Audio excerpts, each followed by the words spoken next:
Before you immerse yourself in tonight's terror, hit that subscribe button if you think you can handle even darker stories lurking in the shadows. I didn't exactly choose to work nights at Midnight Café because I had some grand plan or even a mild interest in coffee. It was more like life chose for me. After the accident, everything sort of unraveled. A car crash will do that to you, I guess, especially when it knocks enough screws loose you can't even remember big chunks of your own life. Family, friends, dreams, poof, gone. Not all of it, mind you, but just enough to make me feel like a stranger in my own skin. People tried to be supportive at first, but I could tell how uncomfortable it made them.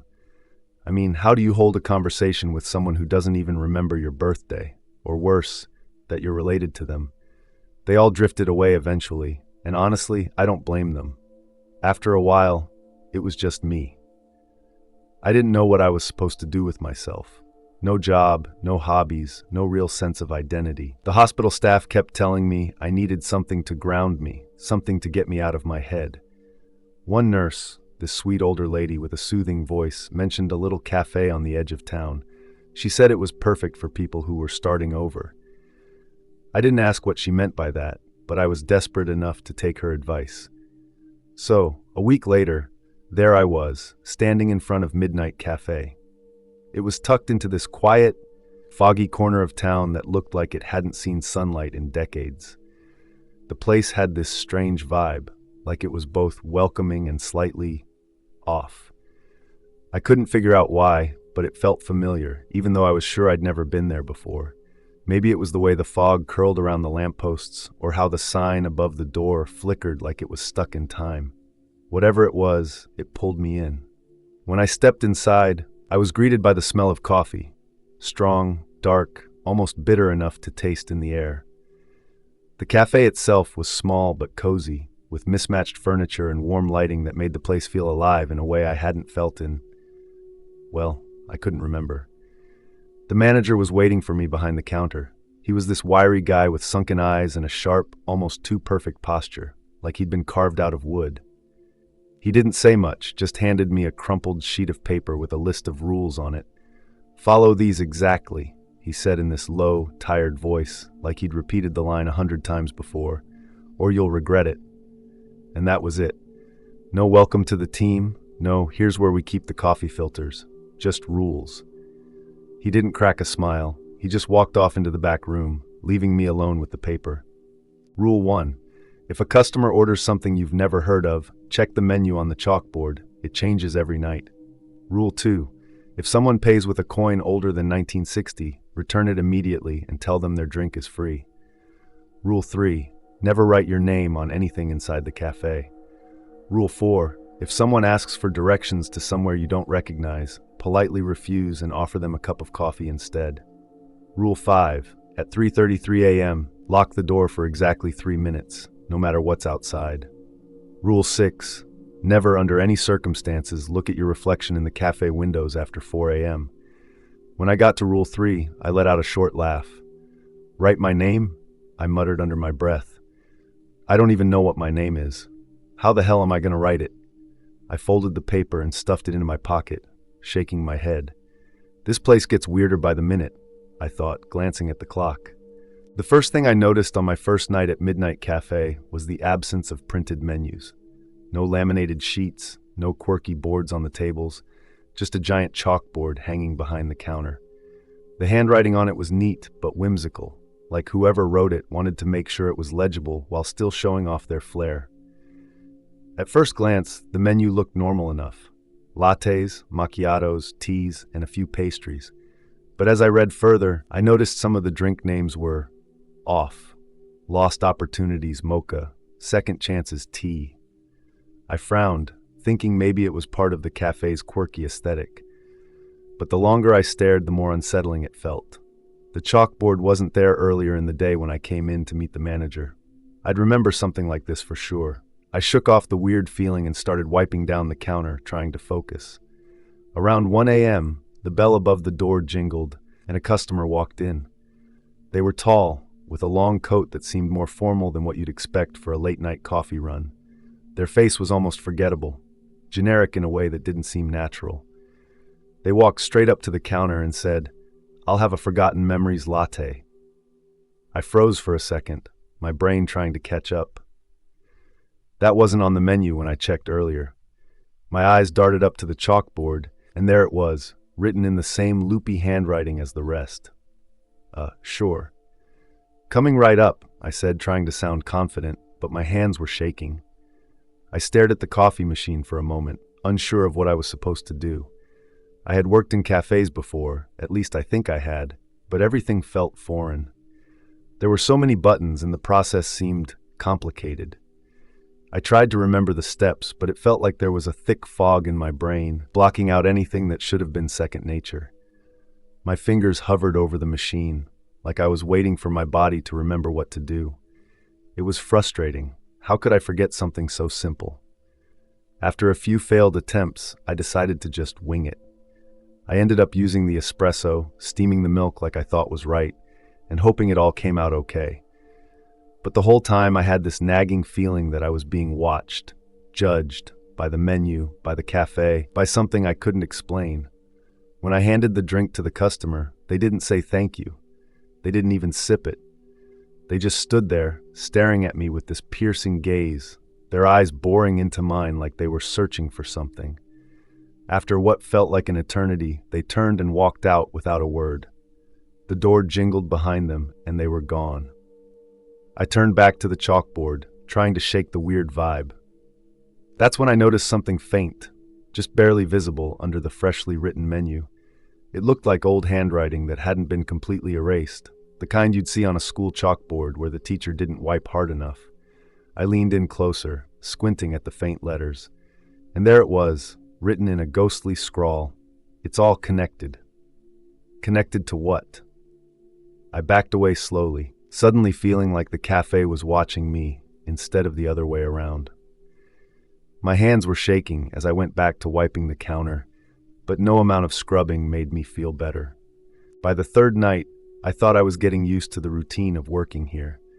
The chalkboard menu still made me uneasy, and the odd drinks kept me on edge, but I figured it was just part of the job. I had almost convinced myself that the strange rules weren't that bad, that maybe they were just quirky traditions of the place. But then, something happened that I couldn't brush off.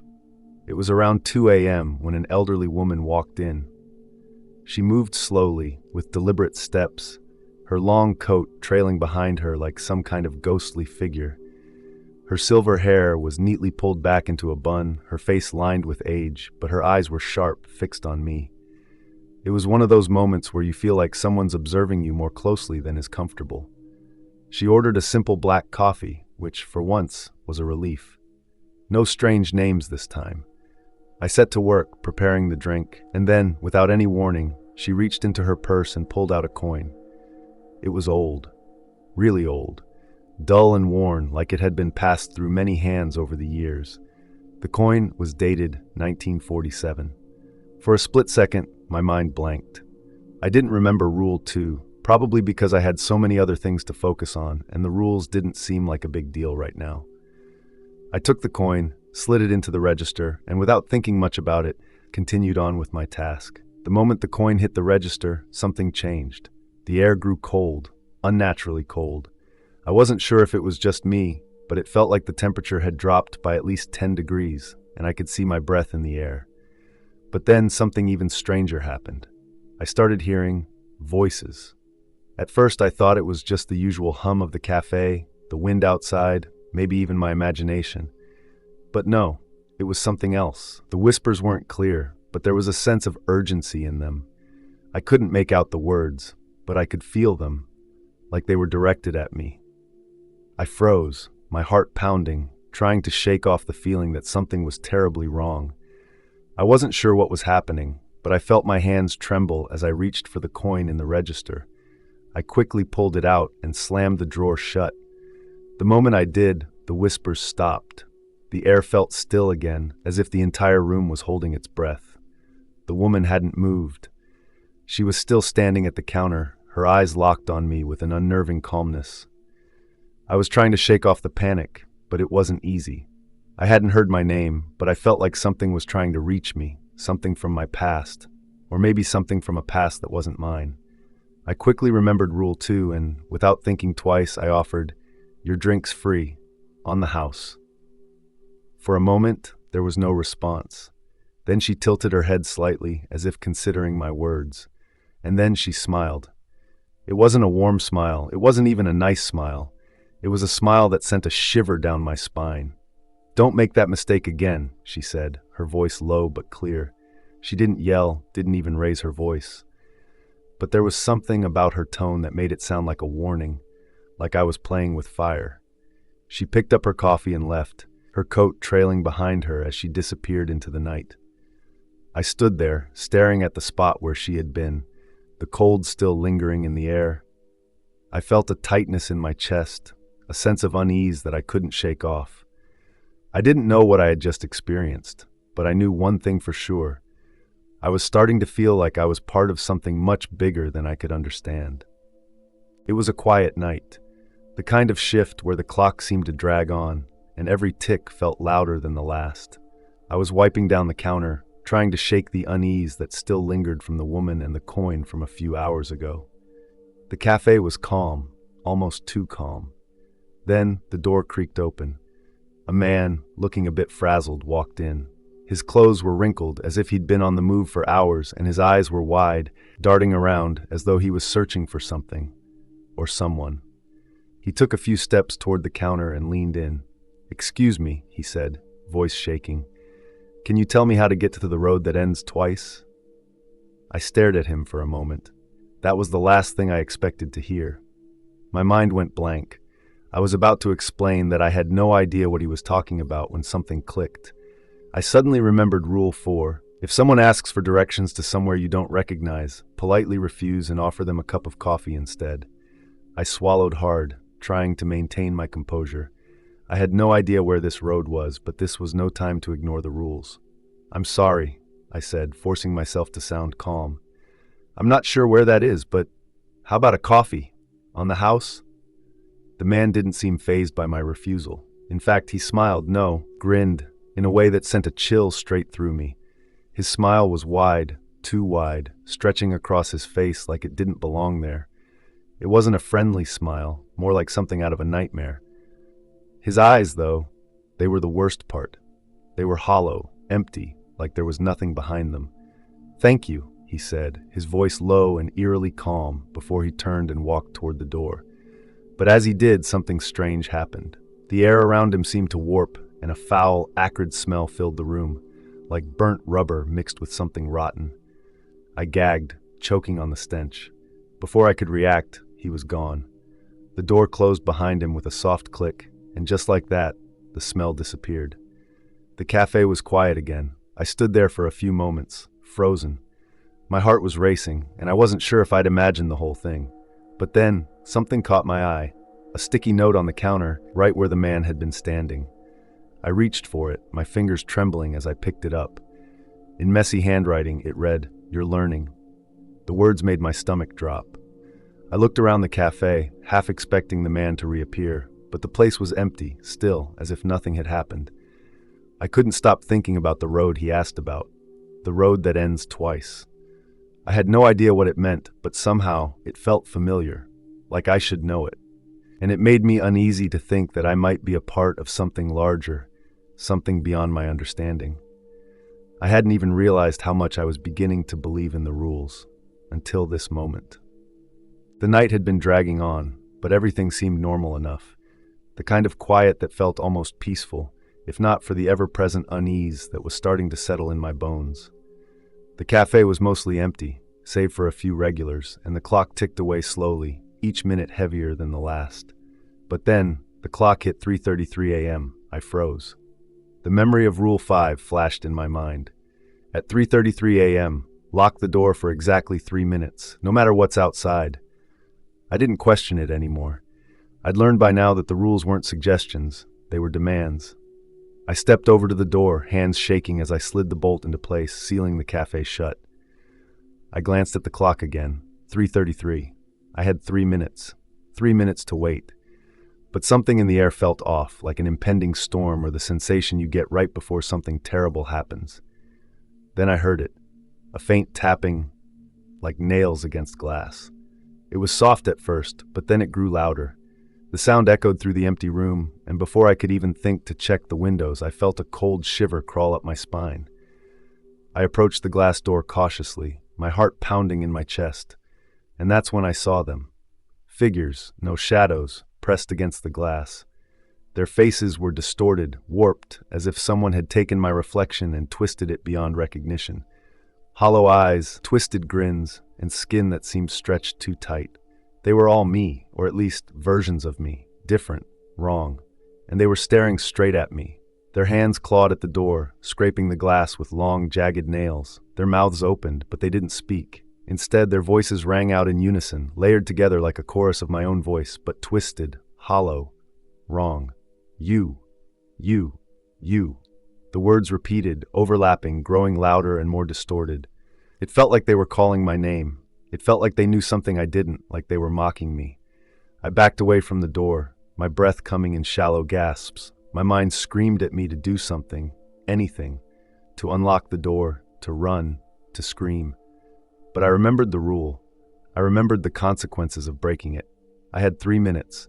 I couldn't break the rule. Not now. Not after everything I'd already witnessed. So I stood there, shaking, watching as the figures continued to press against the glass, their faces distorting even further, their hands leaving marks on the door that seemed to linger even when they pulled away. I could hear their whispers too, echoing, overlapping, blending together in a maddening symphony of my own voice. But then, just as suddenly as they had appeared, they were gone. The figures vanished into the fog, leaving behind nothing but the faintest imprint on the glass. The marks of their hands, their faces, were smudged and distorted, like fingerprints in the mist. The clock ticked to 3:36. 3 minutes had passed. I unlocked the door, my hands trembling as I did so, and I opened it a crack, peering outside. Nothing was there. The street was empty, quiet, as if nothing had happened at all. I stepped back into the cafe, closing the door behind me, my heart still racing. I didn't know what to think. Was I losing my mind? Or was this just another part of whatever strange world I had found myself in? The fog outside seemed thicker now, swirling around the cafe like it was alive. And all I could do was stand there, staring at the foggy imprints on the glass, trying to make sense of the impossible. I glanced around the cafe, trying to make sense of everything. I needed a break. I slipped into the break room, hoping to clear my head for a few minutes. The fluorescent lights buzzed overhead, casting a harsh glow over the small, cluttered space. I'd never really spent much time back here, always too focused on the job. But tonight, I couldn't shake the feeling that something was off. That's when I saw it. Behind a pile of old napkins and cleaning supplies, there was a small frame. It looked out of place, almost like it had been intentionally hidden. I pulled it out, dusting it off with the sleeve of my jacket. The photo was old, faded and yellowed with age. It showed the cafe from decades ago, but there was something else about it that caught my attention. In the photo, behind the counter, was the manager.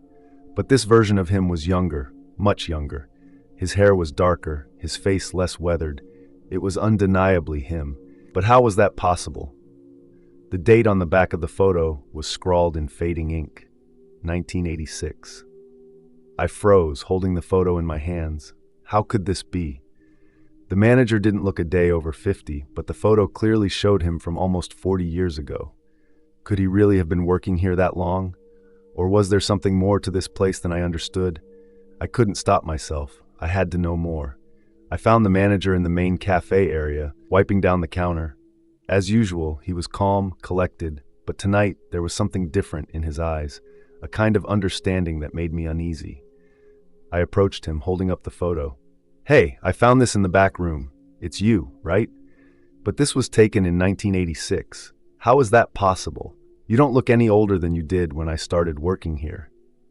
The manager looked at the photo, his expression unreadable. His lips twitched slightly, but he didn't smile. Instead, he let out a slow, deliberate breath and set down the rag he'd been holding. His gaze never left mine as he spoke in a voice that was lower than usual. "The cafe doesn't let you leave if you break the rules," he said, his voice carrying a weight that sent chills down my spine. "I stayed too long, and now I'm part of it. You don't want to end up like me." The words hit me like a punch to the gut. What did he mean? Part of it? How could someone become part of a cafe? And what did he mean by breaking the rules? I was following them, wasn't I? I opened my mouth to ask him, but he held up a hand, silencing me. His eyes darkened and his voice grew more serious. "You have to follow the rules," he said, his tone firm, almost pleading. "No matter how strange or impossible they seem, one slip up and you're trapped. Forever." Trapped? I stared at him, my mind racing as I tried to process everything.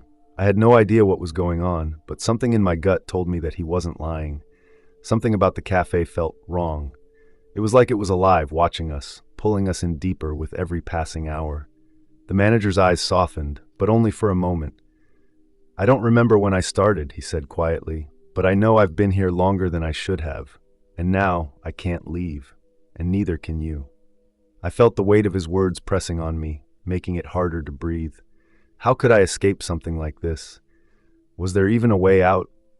The longer I worked here, the less I felt like myself. It was like I was losing pieces of me bit by bit, and I was terrified of what might happen if I stayed too long. The manager gave me one last look, his expression unreadable. "You'll understand soon enough. Just don't make the same mistakes I did." I nodded, though I wasn't sure I understood it all. But something told me I would. Something told me I was already too far in. The next day, I could feel the shift in the air as the clock ticked past 4 a.m. I was leaning against the counter, wiping down a mug that had been left behind by some late-night regular, when I caught a glimpse of movement in the window. At first, I didn't think much of it. The reflections from the cafe's dim lights always danced in the glass. But then, something stopped me in my tracks. My reflection didn't move like I did. For a brief moment, it stayed perfectly still, staring back at me with an intensity that made my heart race. I froze. My hand, which had been wiping the mug, paused midair. The reflection in the window didn't match my actions. It just stared. Its eyes were cold, empty, devoid of anything familiar. And then, something I couldn't explain, its lips curled into a sneer, filled with pure, unadulterated hatred. The reflection's eyes bore into me, and I couldn't move. I wanted to look away, but it was as if the image held me captive. And then it did something that made my stomach drop. The reflection mouthed words, though they came out slow and deliberate, as if it had all the time in the world to make sure I understood. "Switch places." My breath caught in my throat. I didn't know how to react. My mind screamed at me to turn away, but my body refused to follow the command. The reflection's hand, long fingers stretched out unnaturally, reached toward the glass with an eerie deliberation. I could almost feel its cold touch press against the other side of the window. Its hand lingered just inches from the glass, its fingers bending in a twisted, unnatural way. I felt a chill run down my spine. My reflection wasn't just mimicking me anymore. It was trying to reach through. I shook my head, trying to clear the image of that reflection. I had to focus. I had to remind myself that I was still here, still in control. But deep down, I knew something had changed. I could feel it in my bones. For the rest of my shift, I couldn't bring myself to look at the windows again. Then, in the dead of night, the manager came over to me, his face grim. His eyes seemed to carry a weight of knowledge, something I had been avoiding for too long. He didn't speak right away, but his presence felt suffocating, as if he had been waiting for this moment to arrive. Without a word, he pulled out an old photograph from his coat pocket. It was yellowed with age, the edges frayed. He held it out to me, and I took it, though my hands felt cold as I did. "This was you," he said, his voice low and almost regretful. I stared at the photo, at a younger version of myself, alive, smiling, standing in front of this very cafe. I felt a jolt, a sharp pang of recognition, but also confusion. I looked nothing like the person I was now. My face was full of life, full of purpose. The manager pointed to the photo, his finger trembling slightly. "You were once like me, alive, working here, but you didn't follow the rules. You broke them, and that's why you're here now." I blinked, trying to make sense of his words. "What do you mean? I don't understand. What rules?" He sighed, his eyes distant, as though he were reliving his own pain. "The cafe, this place, isn't what you think it is. It's not just a cafe, it's a limbo, a nexus for souls trapped between worlds. Souls like you. souls that didn't follow the rules. My stomach dropped. I died? The manager nodded solemnly. Yes, you died in your first life, before the accident. But you didn't die the normal way. You died because you didn't follow the rules of this cafe. This place, it holds souls like yours, souls that failed to follow the rules when they had the chance. I took a step back, trying to process what he was saying. But how? Why didn't I remember any of this? He gave a hollow laugh. You don't remember because the cafe doesn't want you to. It wipes your memory, makes you forget, so you'll keep coming back, living this life over and over until you learn to follow the rules. Each time you fail, you return as a shadow of yourself. And the people you meet, those customers who seem so familiar, they're not just ordinary people. They're souls too. They're here to remind you, to guide you, to make sure you don't forget. I shook my head. This couldn't be real. It felt like a nightmare. I wanted to scream, to run out of the cafe and never look back. But something inside held me there, rooted to the spot. The manager continued, his voice cold and resigned. You've been here before. You worked here once. You made the same mistakes I did, and now you're stuck in the same loop. But if you follow the rules, you can break free. You can leave this place, move on. But if you don't... He didn't finish the sentence, but the implication was clear. The cafe doesn't let you leave if you break the rules, he said, his voice heavy with regret. I stayed too long, and now I'm part of it. You don't want to end up like me. I swallowed hard, feeling the weight of his words sink into my chest. So, the rules? They're all connected? They're the only way out? He nodded. Yes, it's all connected, he repeated the phrase almost like a mantra. Each rule is a safeguard, a boundary. If you break them, the timelines bleed into one another. That's why the customers seem familiar. They're alternate versions of you. Some succeeded where you failed, some made different choices, and others didn't make it at all. The words, "you're learning," flashed in my mind. The phrase I had heard whispered by the customers. I began to understand. They weren't just random statements. They were warnings. The customers were trying to help me, trying to push me toward redemption, to make me follow the rules. The forgotten memories latte, I muttered, remembering the strange drink. That's a reminder, isn't it? A reminder that I've forgotten. The manager didn't answer, but his eyes told me everything I needed to know. In that moment, it hit me. Everything was connected. The cafe, the rules, the customers, the reflections, they were all part of the same cycle, the same prison. And if I didn't follow the rules exactly, I would never escape. I would never be free. You already broke the rules again, he said, his tone sorrowful but firm. The reflection rule. You looked at it. You didn't follow the rule you were supposed to. Every time you do that, you're one step further from freedom. But maybe next time, maybe you'll do better. You're learning. That's the only chance you have. I looked at him, feeling the weight of his words. He wasn't angry, just resigned, as if he had long ago accepted that this was the way things were. But I wasn't ready to accept it. Not yet. My heart raced, my mind whirling with confusion and fear. I didn't know what would happen next. Would my soul finally be free? Would I follow the rules and escape? Or would I return again, trapped in the same cycle, a shadow of the person I once was? I felt lost in this endless loop, caught between the past and the present, between life and death. I didn't know if I could do it. I didn't know if I could change. But deep down, I knew that if I didn't, I would be stuck here forever. I had to try. I had to find a way out. Thanks for watching. If you enjoyed the story, please subscribe for more creepy tales.